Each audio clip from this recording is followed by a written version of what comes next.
माझं नाव कौस्तुभ अग्निहोत्री आहे।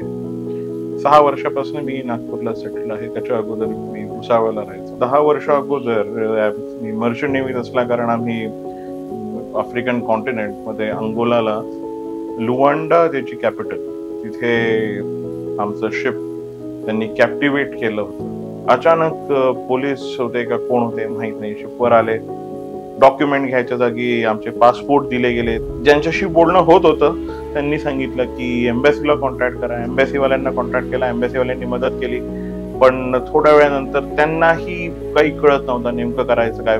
मग इथे आई वडिलांना जेव्हा कळवलं की असं असं आहे आणि आई वडिलांनी हालचाल सुरू केली।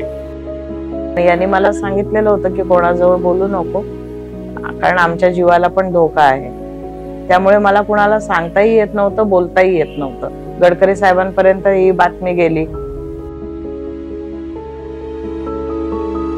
जेव्हा मग गडकरी सरांनी मनावर घेतलं सगळं की नाही आता माझे पोरं परत यायला पाहिजे आणि हे अति झालेलं आहे याची कल्पना मला आधी का देण्यात आलेली नाही, मग परत गडकरी सरांनी फोन केला होता, मला चांगलं आठवतं।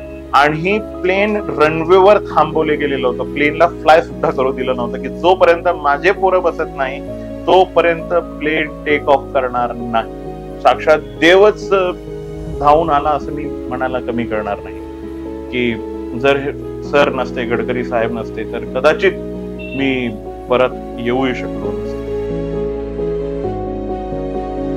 आज जर माझा मुलगा परत आला नसता तर ही परिस्थिती वेगळी होती, हे चित्र वेगळं होतं। एका आईवरती त्यावेळेला काय बितली असेल हे फक्त आईच जाणू शकते। आज माझा जो काही परिवार आहे तो फक्त आणि फक्त त्यांच्यावरती सुरू आहे। त्यांना याची थोडीशी सुद्धा कल्पना नाहीये की त्यांनी आमच्या लोकांसाठी काय केलेलं आहे।